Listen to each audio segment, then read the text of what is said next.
Hey guys, it's that time again. Time for EDU 3520. So this is episode 4, the week of January 25th. The week of January 25th. So you guys should have just finished reading pages 29 to 44, rethinking how we do school and for whom, and you should be turning in AB2 by tonight. Sorry for the delay in uploading.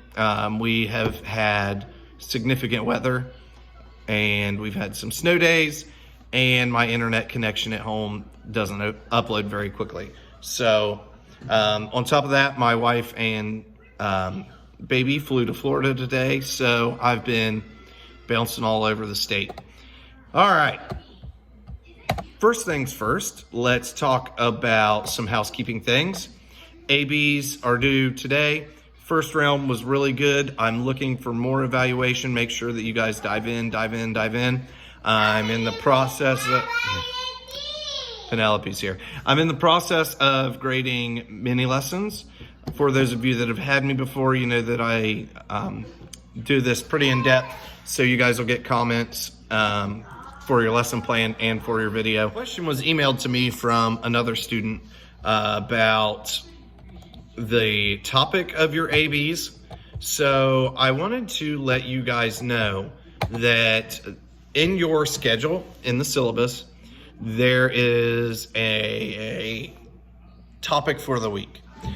As long as your ABs fall under that topic or a topic from the previous weeks, I'm good. I just need to make sure that you guys are thinking about things that we're covering in class. It's really important that you guys don't get caught up in finding the perfect article for the exact topic. Find something that relates, find something you're interested in, and dive into it. Let's see. So now let's talk about your questions for the week.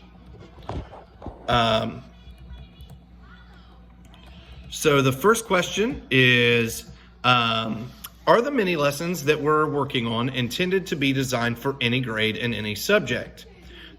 Yes, you can pick whatever subject, whatever grade you want. This is the intervention course, so I'm looking to see how you would take a lesson plan from a different subject, work it towards your caseload, make it available and accessible to your students, and make it easily understandable. Some of you are double dipping. You have some content courses that you're writing lesson plans for. It's okay to use those lesson plans, go through and tweak those to be an intervention lesson plan. As a matter of fact, I think that's probably the most efficient thing for you to do.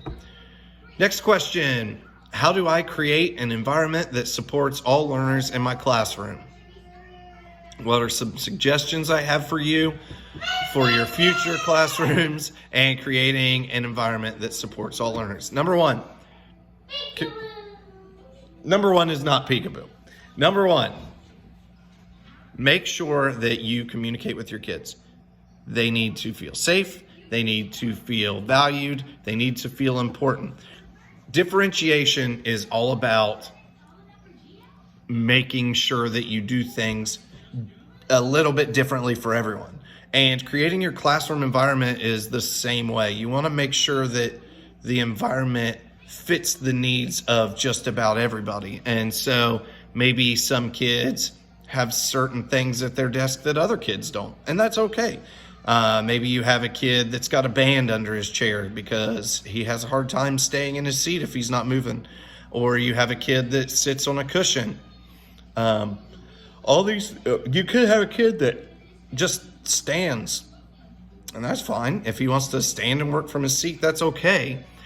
Making sure that you're picking the right battles instead of making kids conform to rules that really don't affect the environment. I think that's the most important thing for you guys, to create a supportive environment for everybody. Once you develop those relationships, content distribution's easy. You know what's going to work for kids. You know how to reach them. You know how to help them. So focus on building your relationship with your students first, then working on content.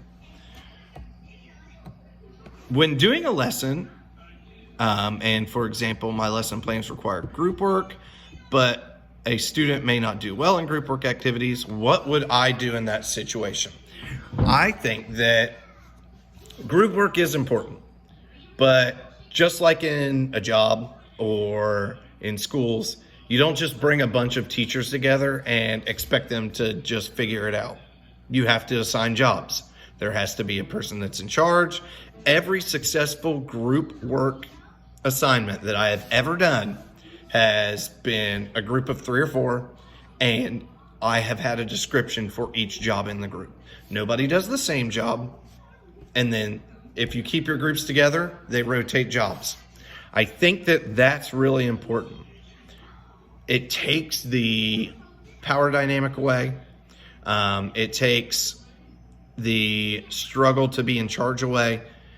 And it also helps you put kids in positions where they will be more successful. Maybe a kid's a really good leader, but a scatterbrain. So put them in a management role.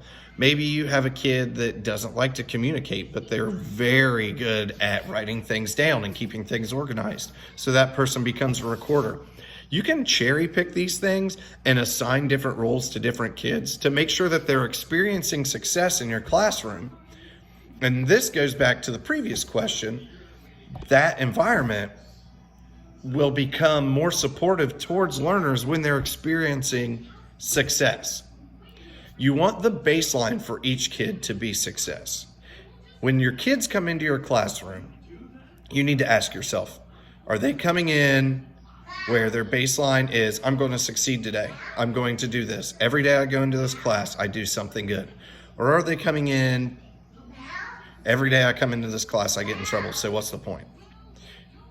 Because what happens when you have this, right? You have success in your expectation, but the kids are performing here because of the way that you're setting your class up, they're not ever going to align.